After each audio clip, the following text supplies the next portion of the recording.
Assalamualaikum warahmatullahi wabarakatuh. Alhamdulillah, wassalatu wassalamu ala rasulillah wa ala alihi wa sahbihi wa man ihtada bihudah. Amma ba'd. Kita lanjutkan kajian kita Kitabut Tauhid alladhi huwa haqqullahi 'alal 'abid.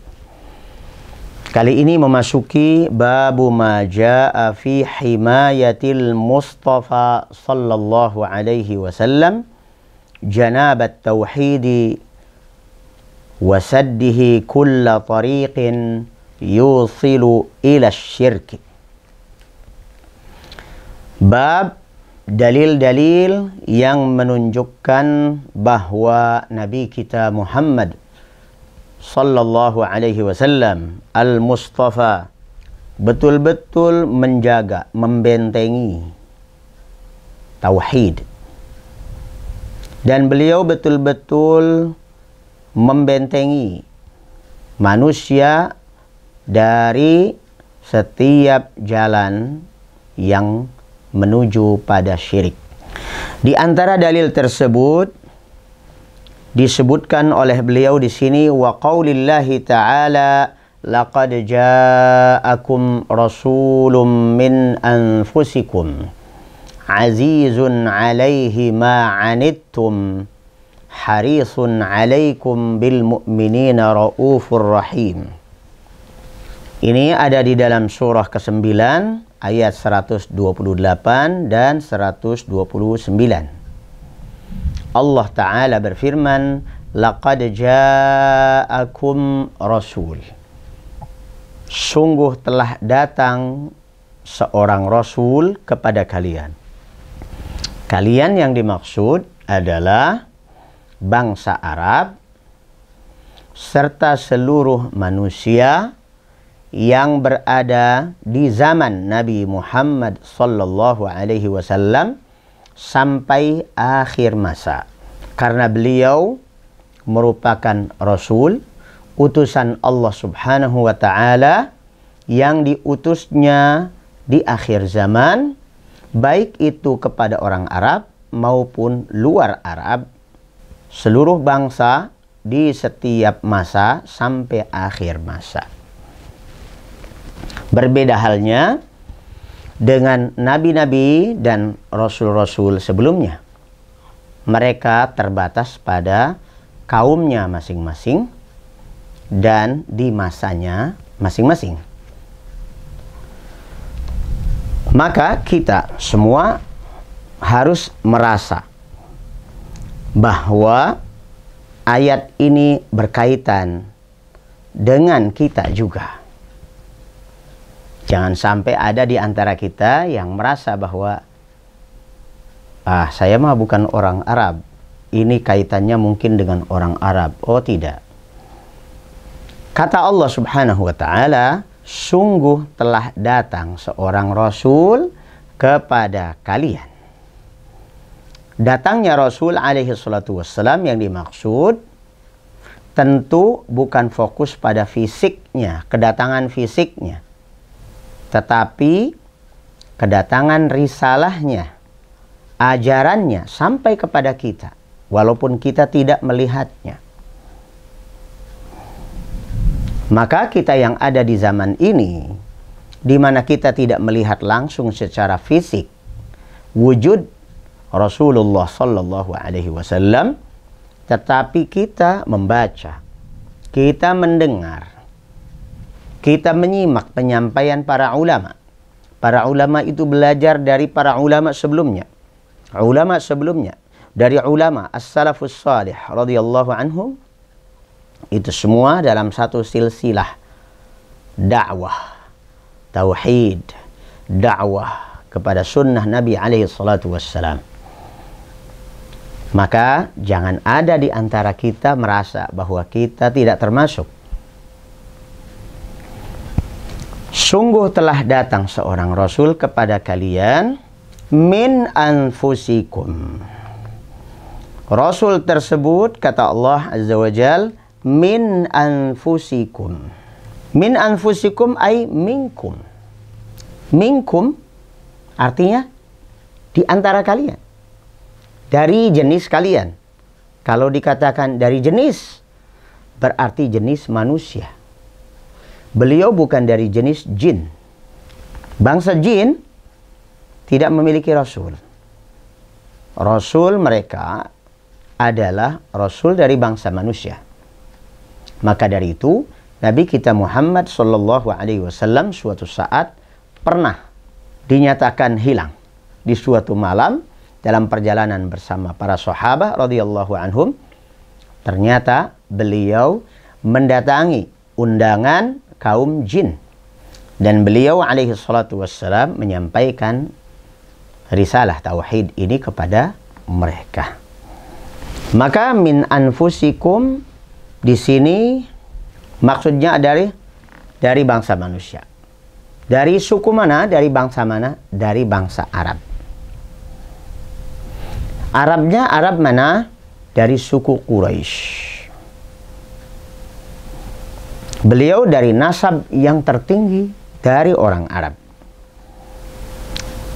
Kama qala Ja'far ibnu Abi Talib lin Najashi wal Mughirah ibn Syu'bah li Rasul Kisra. Sebagaimana yang disampaikan oleh Ja'far ibnu Abi Talib kepada Raja An-Najashi, juga disampaikan oleh Al-Mughirah ibnu Syu'bah kepada utusan Kisra.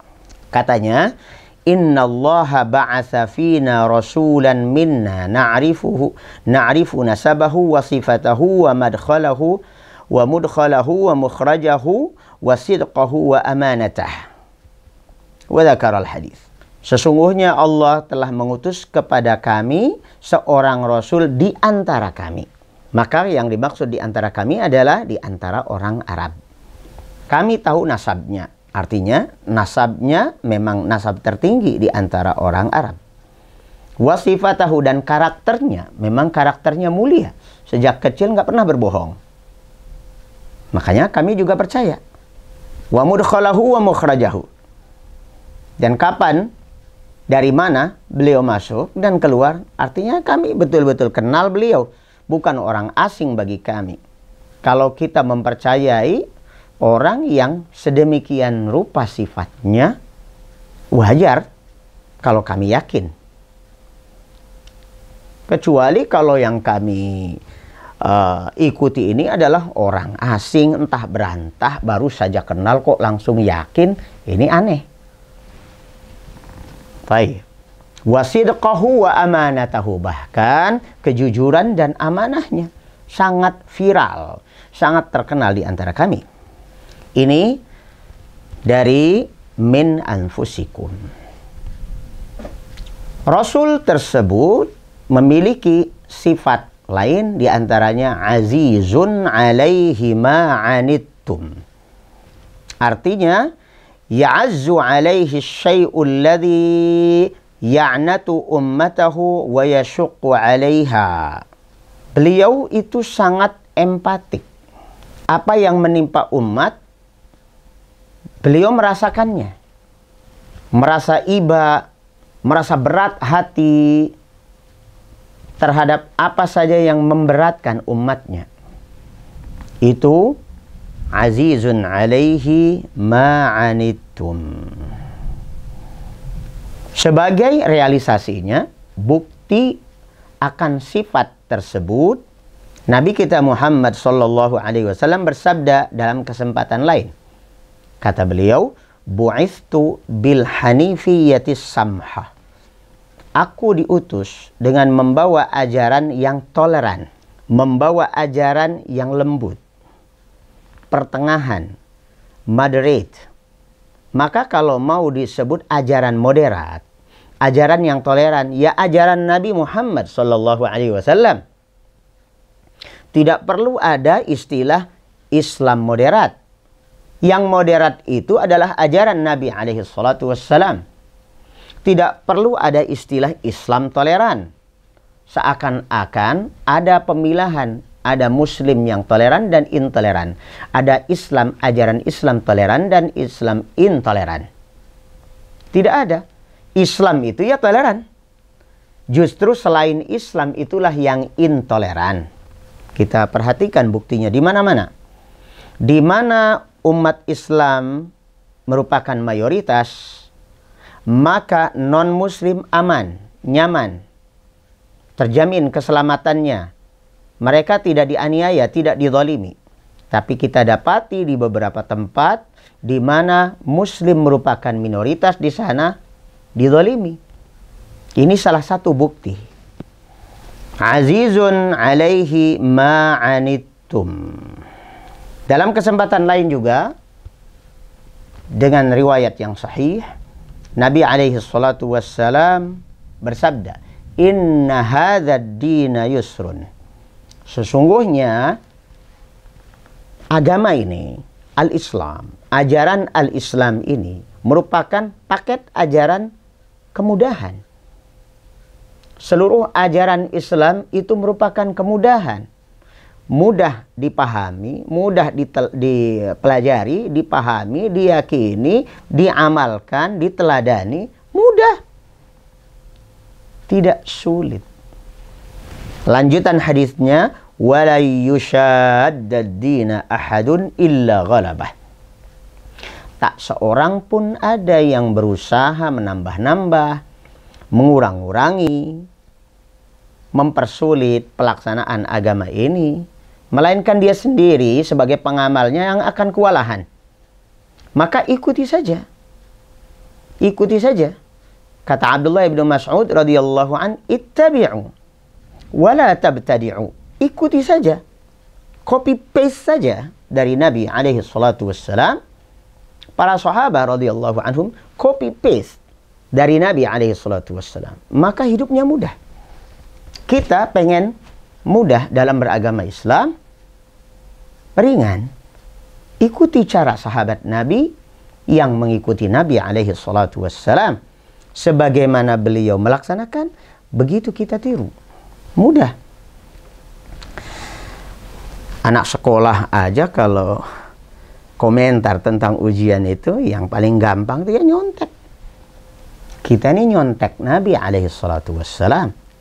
Tapi kalau kita harus merekayasa, kemudian menambah dan mengurangi, kemudian kita berkreasi, ya hasilnya kita sendiri yang kewalahan.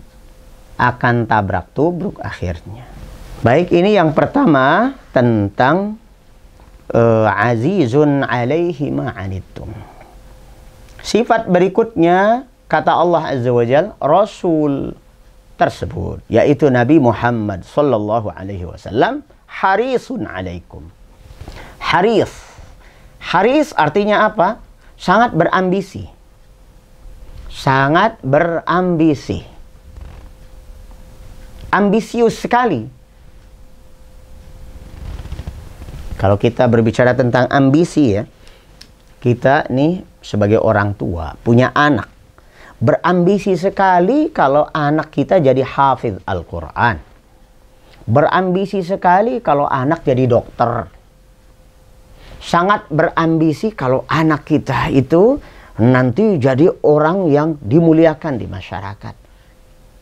Begitulah Nabi kita Muhammad sallallahu alaihi wasallam lebih berambisi lagi daripada kita terhadap anak kita. Nabi kita Muhammad alaihi salatu wassalam harisun alaikum. Sangat berambisi untuk apa? Menyelamatkan kalian. Berambisi banget kalau kita jadi penduduk surga semuanya. Berambisi banget jangan sampai ada yang masuk neraka. Berambisi banget kalau kita semua beriman. Harisun alaikum. Maka yang dimaksud harisun alaikum ay ala hidayatikum. Beliau sangat berambisi untuk menyampaikan petunjuk. Petunjuk dari Allah Subhanahu wa taala. Wa wusulin naf'id dunyawiyyi wal ukhrawiyyi ilaikum. Beliau sangat berambisi kalau ada manfaat apa saja, baik terkait dengan kehidupan dunia maupun kehidupan akhirat, beliau ingin sampaikan. Maka salah satu sifat da'i ilallah, sifat ustaz, sifat muballigh, sifat orang yang berdakwah di jalan Allah Azza wa Jal, yang ingin meniru karakter Rasulullah Sallallahu Alaihi Wasallam, seyogianya doyan. Doyan apa? Doyan ngomong. Loh, kok doyan ngomong? Bukannya mestinya kita menyedikitkan bicara. Doyan ngomong dalam hal hidayatun nas, memberikan petunjuk kepada orang. Ya, ada orang melakukan kesalahan, sangat berambisi untuk menyampaikan kebenaran. Nah, di sini perlu saya ingatkan saudara-saudaraku kaum muslimin yang kami cintai karena Allah Azza wa Jalla. Kita suka mendengar ada orang berkomentar, itu orang-orang salafi senangnya nyalah-nyalahin orang. Nyalah-nyalahin orang. Narasi seperti ini menyudutkan, mendiskreditkan dan mengecilkan arti al-amru bil ma'ruf wan nahyu 'anil munkar. Yang namanya dai, pendakwah, memang tugasnya itu meluruskan yang bengkok, menegakkan yang roboh. Kalau salah katakan salah, kalau benar katakan benar. Kalau memang salah, ya dikatakan salah. Tetapi kesalahan tersebut atas dasar petunjuk bahwasanya ini memang ini salah. Maka kita yang mendengar bahwa Ustadz Salafi suka nyalah-nyalahin amaliyah kaum muslimin. Sebentar, kaum muslimin yang mana? Kita ini orang awam, ya pantas kalau banyak salah. Memang kita kurang ilmu kan ya. Pantas kalau kemudian kita diingatkan. Cuma masalahnya kita kalau diingatkan tuh siap nggak sebenarnya. Jangan karena kita sudah punya suatu pemahaman atas dasar apa yang kita terima dari pendahulu kita, nenek moyang kita, ustadz kita di kampung, kiai kita di kampung, seakan-akan itu sudah pasti benar. Ketika kita menolak orang yang mengingatkan kita, ya sesungguhnya mungkin secara otomatis sebenarnya berarti kita menyalahkan orang yang mengingatkan. Sama saja, menyalah-nyalahkan juga. Jadi yang benar, dengarkan saja dulu. Cocok dengan kita, alhamdulillah. Tidak cocok dengan kita, coba kita tabayyun. Karena banyak juga justru kiai-kiai atau ustadz-ustadz yang sebelumnya memang tidak sepemahaman. Setelah dia tabayyun, setelah dia cek kembali, oh iya ya, Imam Syafi'i saja bilang begini. Nah, semoga dengan keterbukaan, dengan semangat ikhlas karena Allah Azza wa Jal dalam menuntut ilmu, dalam beramal, dalam berdakwah, maka kita bisa bersatu. Kita kembali kepada harisun alaikum, bahwa salah satu sifat Rasulullah Sallallahu Alaihi Wasallam sangat berambisi untuk menyampaikan apa saja yang merupakan kebaikan buat kita. Ada testimoni dari sahabat Nabi bernama Abu Dzar radhiyallahu an. Abu Dzar radhiyallahu anhu qala, mengatakan, tarakana Rasulullah sallallahu alaihi wasallam wa ma ta'irun yuqallibu janahaihi fil hawa illa wa huwa yadhkuru lana minhu ilman. Akhrajahu at-Tabarani. Abu Dzar radhiyallahu an mengatakan, Rasulullah sallallahu alaihi wasallam telah wafat dan beliau meninggalkan kami dalam keadaan di mana tidak ada satupun masalah sampai cuma sekedar seekor burung yang mengepakkan sayapnya di udara, itu saja beliau menyebutkan sebuah ilmu, menyampaikan sebuah wawasan, sebuah ilmu. Ilmu itu tentang apa? Kalau tentang perburungan, tentang anatomi, fisiologi burung, tentang biologi, tentu Nabi SAW tidak belajar. Berarti pasti tentang hal yang ghaib, yang kami orang-orang Arab belum pernah pelajari itu. Dan Nabi SAW pasti mendapatkannya atas dasar wahyu dari Allah Subhanahu wa Ta'ala.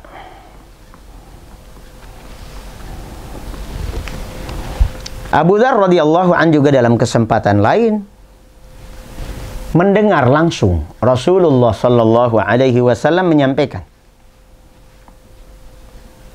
"Ma baqiya syai'un yuqarribu minal jannati wa yuba'idu minan nar illa waqad bayyantuhu lakum." Kata Nabi alaihi salatu wassalam, tidak tersisa sedikit pun apapun yang membuat kalian dekat kepada surga dan jauh dari neraka tanpa aku beri penjelasan. Semua penjelasan tentang apa saja yang membuat kalian dekat ke surga dan jauh dari neraka sudah kujelaskan. Maka agama ini sangat gamblang. Ajaran Nabi SAW begitu sangat terang benderang. Permasalahannya adalah kita mempelajari sunnah Nabi atau tidak. Yang terakhir adalah wa qawlihi bil mu'minina raufur rahim. Di antara sifat Rasulullah Muhammad SAW, bil mu'minina raufur rahim, sangat pengasih dan penyayang kepada orang-orang yang beriman.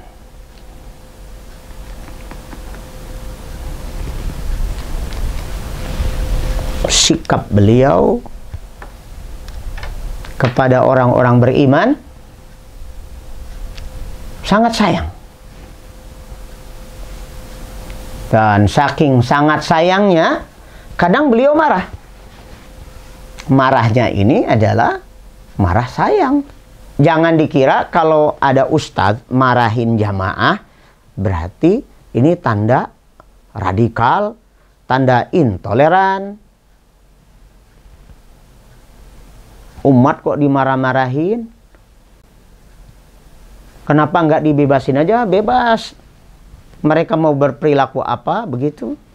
Nabi Muhammad SAW dalam beberapa kesempatan didapati marah.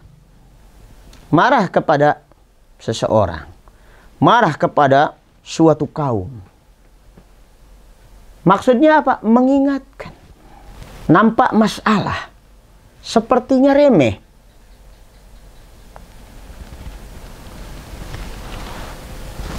Suatu saat terlihat ada orang berwudu dan tumitnya masih nampak kering, belum terbasuh.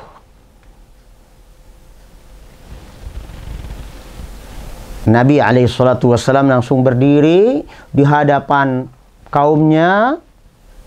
Kata Nabi SAW, "Wailun lil aqabi minan nar."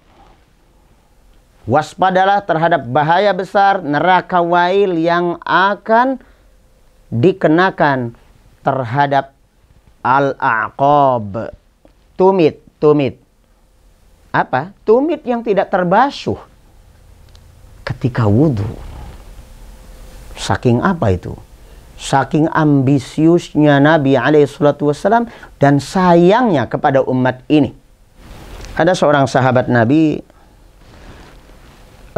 mengejek sahabat yang lain karena badannya yang kurus kering, ya kalau jalan seperti orang melayang begitu saking kurusnya. Cuma ngejek sedikit saja. Terus Nabi SAW marah kepada beliau. Innaka mru'un fika jahiliyah.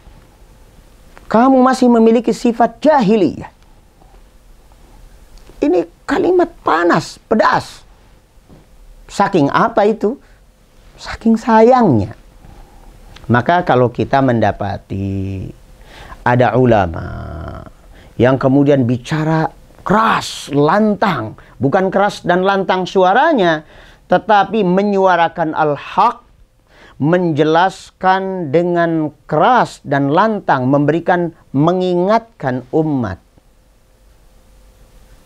Ini bukan berarti radikal, bukan berarti intoleran, tetapi itu adalah tanda sayangnya ulama meniru teladan dari Rasulullah SAW yang menunjukkan kasih sayangnya kepada sesama orang beriman.